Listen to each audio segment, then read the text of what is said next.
Bonsoir à tous, merci de nous suivre sur Afrique-Sport pour le journal du soir que nous ouvrons avec Franck Kessié. Après le match nul, un but partout de mardi soir contre l'Afrique du Sud lors d'une rencontre amicale au stade Félix Houphouët-Boigny d'Abidjan, Franck Kessié, le capitaine de la Côte d'Ivoire, est revenu sur l'état d'esprit de son équipe à l'approche de la CAN 2023 ainsi que sur la réaction du public à son égard. Il n'y a pas de réaction particulière, c'est le public.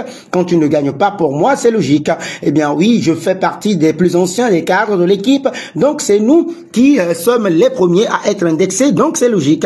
Toutefois, il a tenu à remercier les fans pour leur soutien. Je leur dis encore merci parce qu'ils ont été nombreux à venir nous soutenir. Je veux que ce soit comme ça pour les autres matchs. Également interrogé sur les récents résultats lors des matchs amicaux face au Maroc et contre les Bafana, tous les deux soldés par un score assez décevant d'un but partout. Franck Kessié s'est montré optimiste quant à la préparation de l'équipe. Ces deux matchs, on aurait voulu les gagner, mais on est dans une préparation de Coupe d'Afrique, donc le bilan, eh bien, a-t-il ajouté avec entrain. Il reste confiant pour la CAN en tout cas. Concernant la CAN 2023, Kessié a reconnu la difficulté de la poule qui compte le Nigeria ainsi que la Guinée-Bissau et la Guinée équatoriale. Malgré cela, il reste confiant et affirme que les éléphants sont déterminés à remporter le trophée à domicile. On va faire le nécessaire cette fois-ci, on joue chez nous. Un message positif qui fera forcément plaisir aux supporters et maintenant, il va falloir assurer sur le terrain. Ensuite, nous enchaînerons avec Noussair Mazraoui. Depuis une semaine, l'international marocain Noussair Mazraoui est au centre de toutes les attentions, mais pas pour ses prouesses sur le terrain. Son soutien, bien évidemment public, à la Palestine dans les conflits l'opposant à Israël n'a pas été bien reçu, notamment par la presse allemande et son club, le Bayern Munich. Mercredi, le défenseur était de retour à Munich après la trêve internationale. Selon les informations provenant du journal allemand Bild, le joueur de 25 ans a pu échanger avec ses dirigeants bavarois à propos de cette affaire. Si les détails de cet entretien restent confidentiels pour le moment, la tension est palpable. Le fan club officiel du Bayern Israël a quant à lui exprimé son mécontentement en demandant des sanctions sévères à l'encontre du joueur. Ce jeudi, surprise pour les observateurs et les médias, Noussair Mazraoui était absent de l'entraînement de l'actuel 3e de Bundesliga. L'origine de cette absence n'a pas été confirmée et suscitait forcément de nombreuses interrogations. Est-elle due à sa récente légère blessure qui l'a privé du match contre le Libéria mardi en sélection 3-0 ou est-ce la conséquence de sa prise de position et de son entretien avec la direction du club? A priori, il s'agit de la première option puisqu'une vidéo a ensuite été diffusée montrant le lion de l'Atlas en train d'effectuer un entraînement individuel. Mais seul un communiqué officiel du Bayern permettra de dissiper le doute. Parlons de Pierre Ménez.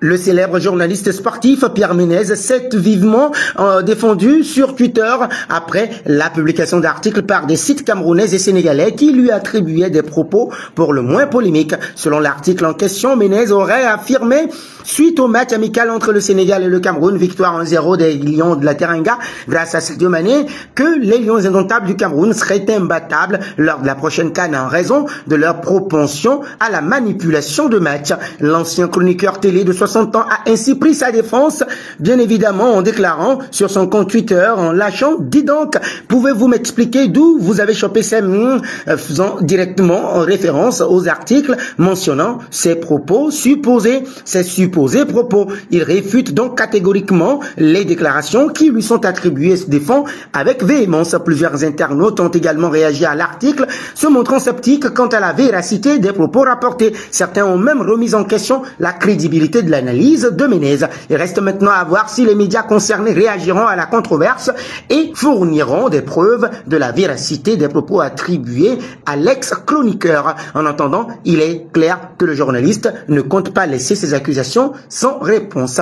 Nous poursuivons avec Rodrigo Goes. La forme récente du Brésilien et ses déclarations passent assez mal du côté de la capitale espagnole. Elles ont rapidement fait les gros titres et ont été interprétées comme un témoignage éloquent de malaise dont souffrirait le Brésilien depuis le début de la saison. Rodrigo a un peu de mal. En 9 rencontres de Liga, il n'a inscrit qu'un petit but et n'a pas réussi à faire trembler les filets en 2 journées de Ligue des Champions non plus. Au-delà du volet statistique, il affiche souvent des difficultés pour se positionner dans ce nouveau rôle. Eh bien oui, les statistiques utilisées par Marca le plaçaient en dessous de la moyenne des attaquants de Liga dans plusieurs domaines comme la création d'occasions. OK Diario évoque notamment des intérêts de clubs anglais alors que d'autres médias expliquaient que le joueur de la Carina pourrait être sacrifié pour accueillir Kylian Mbappé, ce qui est certain certain, outre les spéculations et les rumeurs, c'est que cette situation inquiète les Madrilènes. Et nous terminons avec Karim Benzema qui fait beaucoup parler les politiques.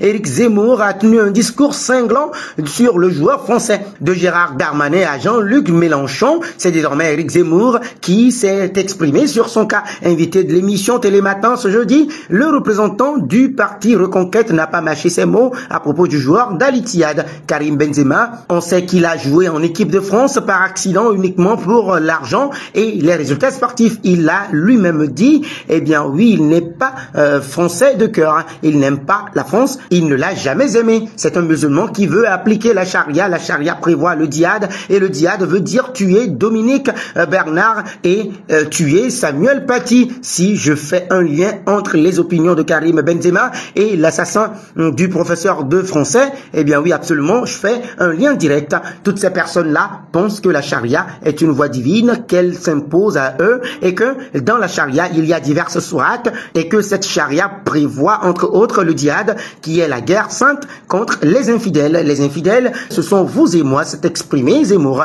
toujours aussi discret depuis les accusations dont il fait l'objet. Karim Benzema pourrait tout de même réagir après de telles accusations. C'est la fin de ce journal du soir. Merci de l'avoir suivi, mais avant de nous séparer, toi qui me suis et qui ne t'es pas encore abonné sur Afrique Sport, n'hésite pas à le faire et n'oublie pas d'activer la cloche de notification pour ne rien rater de l'actualité footballistique.